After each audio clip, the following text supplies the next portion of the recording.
Monsieur le Premier ministre.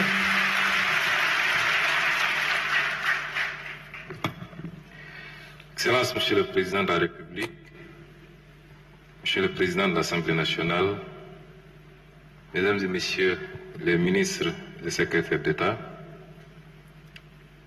Messieurs les chefs d'institution, honorables députés, Mesdames et Messieurs les ambassadeurs, Mesdames et Messieurs les gouverneurs de région, Mesdames et Messieurs les élus locaux, Mesdames et Messieurs les partenaires au développement, Mesdames et Messieurs les autorités de régulation, Mesdames et Messieurs les représentants du secteur privé, des organisations syndicales et professionnelles et de la société civile, chers invités, Mesdames et Messieurs, nous sommes aujourd'hui réunis à un moment extrêmement important de la vie de notre nation pour présenter, au-delà du public ici présent, à tout le peuple sénégalais, le plan de redressement économique et social.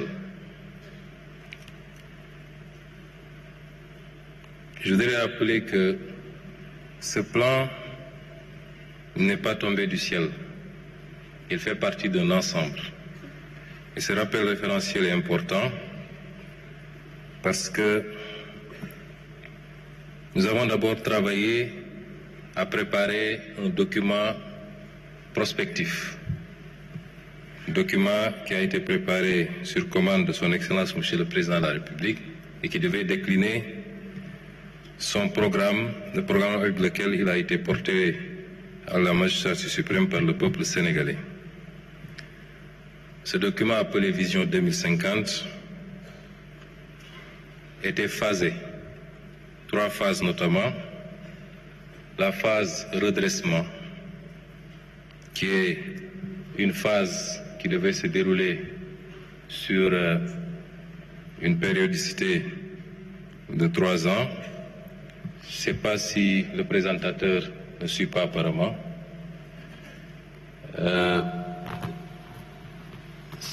Voilà, une phase de redressement, suivie d'une phase d'impulsion et enfin une phase d'accélération. La phase de redressement devait nous permettre de partager la vision, de mobiliser les citoyens, de poser les premières bases de la transformation et d'engranger les premiers résultats de ce travail. Elle sera suivie de la phase impulsion, qui est la phase de mise en œuvre de l'ensemble des leviers d'amorçage de la transformation et de la poursuite de la mise en œuvre des stratégies filières.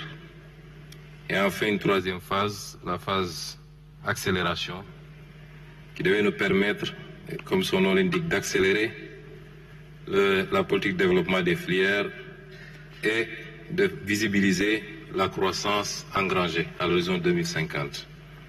Si vous regardez ce graphique, vous vous rendrez compte que, et ça nous permet de répondre à une question, parce qu'on a l'habitude d'entendre dire que nous demandons aux Sénégalais de patienter jusqu'en 2050. Si vous voyez les courbes qu'il y a au-dessus de ce graphique, vous vous rendrez compte que les phases ne s'excluent pas. La première phase, celle qui consistait à redresser, démarre évidemment en 2024 avec l'élection du président de la République et se termine quasiment à la fin de ce cycle, c'est-à-dire en 2029. Mais vous vous rendez compte que la courbe jaune qui suit, c'est-à-dire l'impulsion, n'attend pas qu'on ait terminé la phase de redressement. Dès le milieu du mandat, c'est-à-dire d'ici 2026, nous démarrons la phase impulsion qui prendra fin en 2034.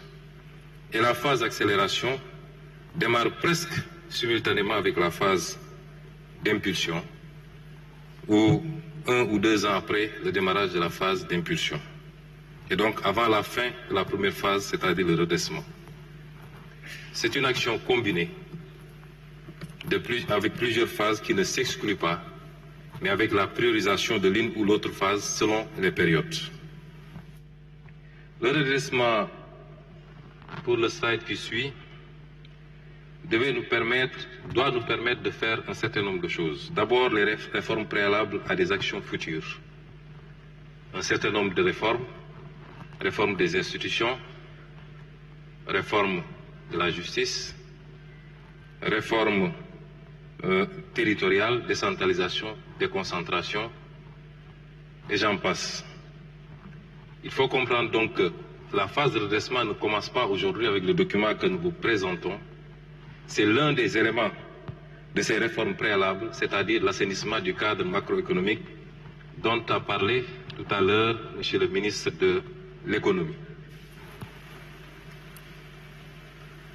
Il faut comprendre donc que cette phase de redressement a démarré depuis les premiers jours du mandat, puisque le président de la République a convoqué les assises de la justice, ça fait partie de la phase de redressement, les assises politiques, ça fait partie de la phase de redressement, un certain nombre d'états généraux sectoriels ont été organisés dans le secteur de l'industrie et du commerce, dans le secteur de l'hydraulique, dans le secteur du transport, entre autres. Toutes ces opérations s'incrustent dans cette phase de redressement. Et donc, vous pouvez situer l'opération, l'exercice d'aujourd'hui dans cette première partie, c'est-à-dire les réformes préalables à des actions futures, dans le sens qu'il concerne un des points, l'assainissement du cadre macroéconomique et l'impact de cet assainissement sur l'économie et sur le social. La deuxième phase, le deuxième élément de cette phase de redressement, c'est les réformes techniques qui préparent le terrain pour le développement d'autres services. Vous aurez dans ces réformes techniques les réformes sur le plan du numérique, par exemple. L'identité numérique unique est un élément important de cette phase. J'allais dire même tout ce qui a été conçu dans le New Deal technologique. Et la troisième phase, c'est la bonne gouvernance et la reddition des comptes. Je crois que sur le terrain de la bonne gouvernance, des actes substantiels ont été posés. Les derniers en date, c'est le paquet de projets de loi qui a été adopté avant-hier en Conseil des ministres portant sur la réforme de l'OFNAC, sur l'accès à l'information, sur la déclaration de patrimoine, entre autres, et sur la reddition des comptes. Le travail se poursuit méthodiquement dans le respect des règles de droit. L'objectif de cette première phase, c'est-à-dire la phase de redressement de la vision 2050, c'est de tourner définitivement le braquet d'un modèle ancien vers un modèle nouveau, préalable à l'impulsion et à l'accélération. Et ces réformes constitueront une des priorités du premier quinquennat.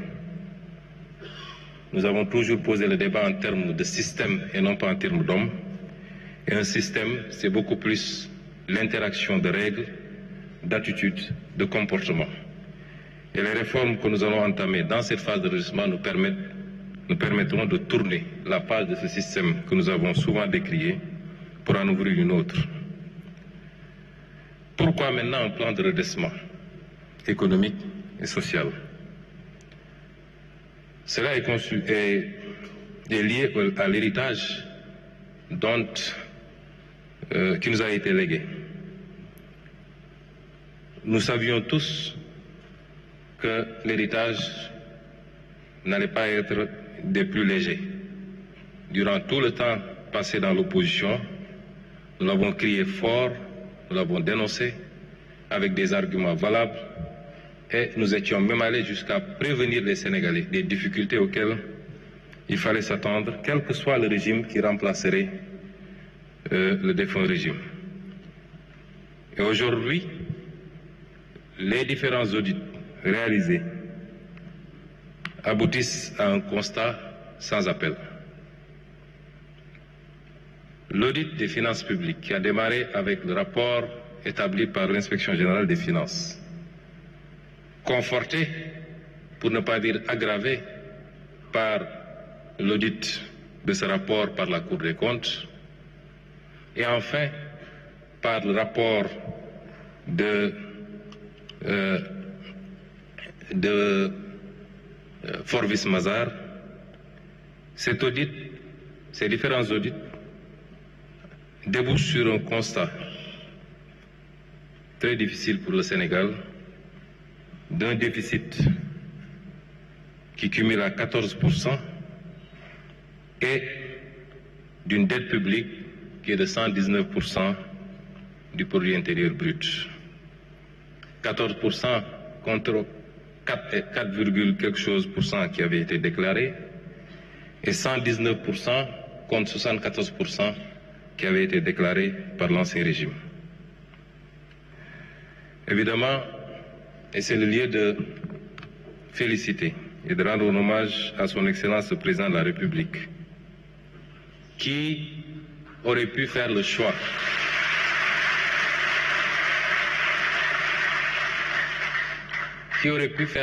de la dissimulation.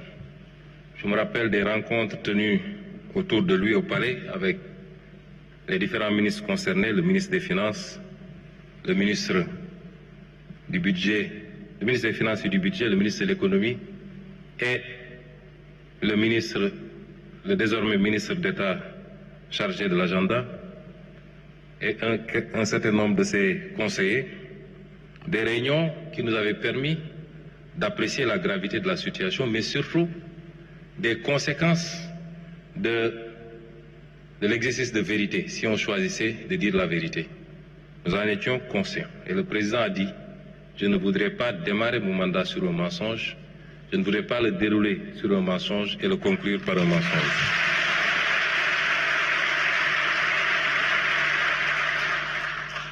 Et cet exercice de vérité a pour conséquence le respect difficile des engagements internationaux.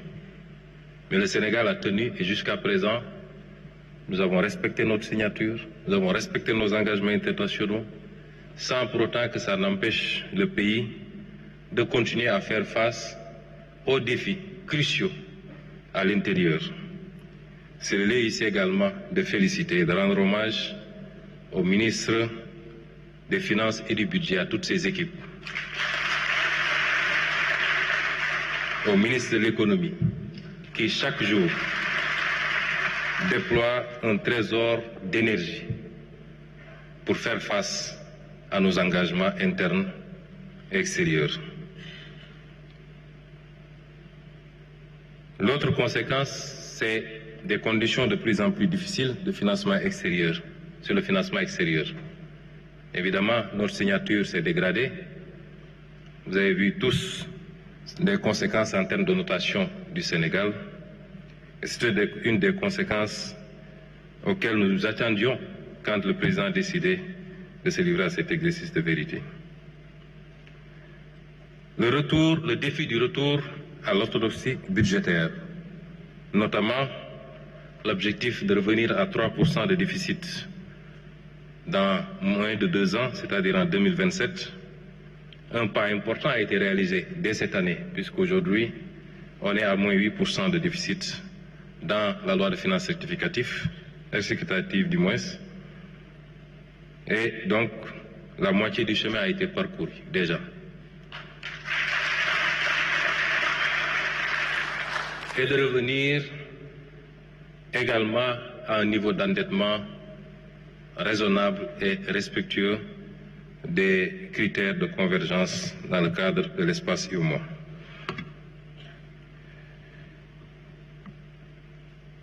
Tout ceci combiné à l'attente légitime des Sénégalais.